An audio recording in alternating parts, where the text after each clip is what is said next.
Hey yo les gamins, c'est l'Ermite et vous êtes bien sur la chaîne de l'Ermite légendaire. Le début du périple au Daimakai va commencer sous peu, les derniers préparatifs sont en train de se mettre en place.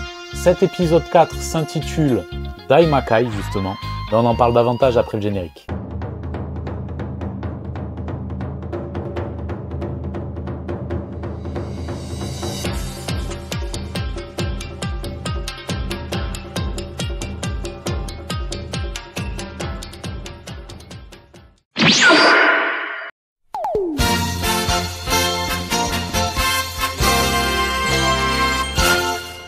Nous sommes à la Capsule Corp et tout le monde est abasourdi. Pendant que certains se demandent à quoi peut être dû ce changement, d'autres s'en réjouissent. On pense forcément à Bulma et à Kame Sennin. Gohan fait remarquer que le ciel s'étant assombri, quelqu'un a dû faire le vœu responsable de leur apparence. Bulma cesse alors d'admirer son visage juvénile et confirme sa théorie. Elle ajoute en revanche que les Dragon Ball ayant été utilisés il y a moins de 6 mois, elle n'aurait pas dû pouvoir l'être à nouveau. Piccolo ajoute « Effectivement, elle devrait être de simples pierres à l'heure actuelle.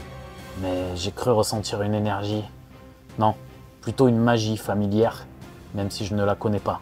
Elle provenait du palais divin, mais ce n'était pas Dende. Shin s'approche alors du groupe suivi de Kibito et de Rokaioshin. Le vieux Kaio explique avoir également ressenti une puissante magie. Celle-ci est peut-être responsable de l'annulation de leur fusion, vous voyez. Goku s'immisce alors dans la conversation. Ah, tu es redevenu comme avant, c'est vrai? Ça fait comme nous quand on était dans le corps de boue, hein Vegeta? Celui-ci ne répond pas, perdu dans ses pensées. Il passe le doigt dans les mèches de cheveux qui lui tombent sur le front. Petit troll sur la calvasse du prince, c'est gratuit, ça fait plaisir. Shin paraît alors dégoûté et pense avec soulagement en son fort intérieur. Urk, je suis bien content que l'on n'ait pas eu besoin de visiter l'intérieur de Boo pour se séparer. Il ajoute ensuite à voix haute. C'est un coup de mon frère. Goku répète. Ton frère? Maître Kaioshin, t'as un frère? Bah alors là, je suis scié. Il te ressemble? Est-ce qu'il est fort? Alors qu'il allait probablement dire qu'il pourrait se battre, on le connaît notre Goku, hein, Shin le coupe. Nous n'avons rien à voir, lui et moi. Son cœur est sombre comme le fruit dont il est issu. Nous sommes simplement nés sur la même branche. Le Saiyan semble ne pas tout comprendre et se gratte la tête. Gohan dit alors qu'il ferait bien de se rendre au palais divin, car il s'inquiète pour Dende. Son père acquiesce et demande alors aux autres, à savoir Bulma, Gohan, Vegeta, Piccolo et les deux Kaioshin, ainsi que Kibito, de poser la main sur lui afin qu'il puisse les téléporter, mais il ne ressent ni le ki de Dende, ni celui de Mister Popo. Kulilin, qui n'était pas loin d'eux, lui suggère alors de chercher les énergies de Yajirobe ou Karin-sama, puisqu'ils sont juste en dessous. « Yosh, bien vu !» répond Goku. « Il a parfois de bonnes idées », ajoute C18 avec un sourire discret. « Haha, tu es dur avec moi, ma chérie », s'amuse Kulilin. « Bon, on va pas y passer la journée, Kakarot. Dépêche-toi. »« Yosh !» répond Goku. « Bye, ta !» ajoute-t-il en saluant les autres avant de se téléporter. Arrivés chez Maître Karin, ils se retrouvent tous les uns sur les autres en écrasant le vieux maître chat et Yajirobe qui essaye de s'extraire de là. Karin-sama lui confirme qu'il a ressenti une sensation étrange et que Shenron a bien été invoqué. Il ajoute « Dépêche-toi, Son Goku. Je sens que notre dieu est en danger. » Celui-ci acquiesce la mine sérieuse et le groupe s'envole pour le palais. Une fois sur place, ils trouvent le corps inerte de Mister Popo étendu sur le sol. Celui-ci leur raconte ce qu'il a vu avant de perdre connaissance. Il parle d'un Majin qui a fait le vœu de les rajeunir, d'un Glin qui ressemble énormément à Maître Kaioshin qui a souhaité la fin de la fusion Potala de Kibito-Shin, et d'un Namek au pouvoir surpuissant. C'était bien dégueu alors. Marmonne Shin. C'est lui ton frère? Demande Bulma. Shin acquiesce. Kibito demande à Shin s'il a une idée du plan de son frère. Celui-ci fait non de la tête, mais précise que cela n'augure rien de bon. Rends-toi au Kaioshinkai, je souhaiterais que tu me rapportes le vaisseau. Vous voulez...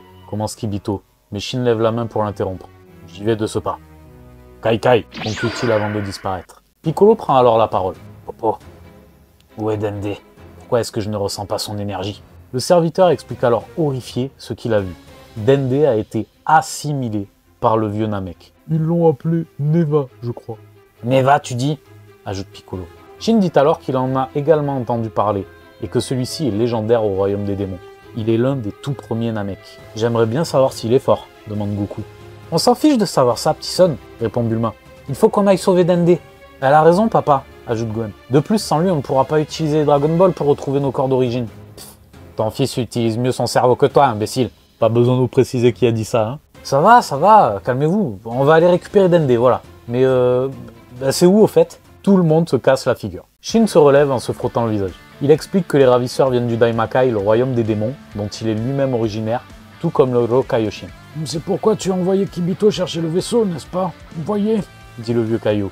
On peut rien vous cacher, vieux maître. C'est ce moment que choisit justement Kibito pour reparaître. Le groupe est ébahi devant l'immense vaisseau. Tu as eu besoin d'un vaisseau aussi grand pour venir du Daimakai, demande Buma. Shin précise qu'il n'est pas venu seul. Il a rejoint le monde extérieur quand le Rokaioshin a disparu. À l'époque, personne ne savait qu'il était encore en vie piégé dans la Z-Sword.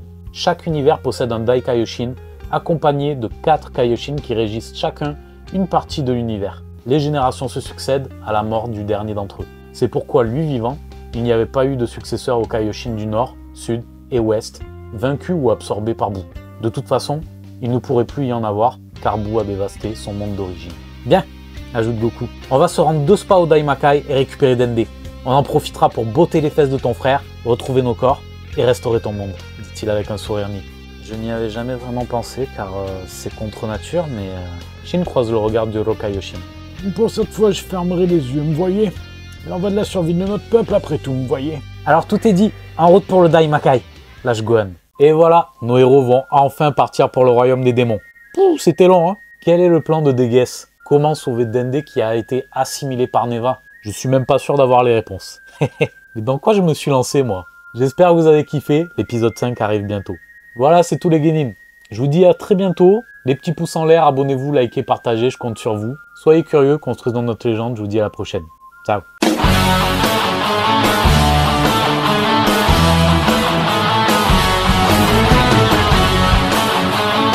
Tu t'es abonné? Tu t'es pas abonné? Abonne-toi!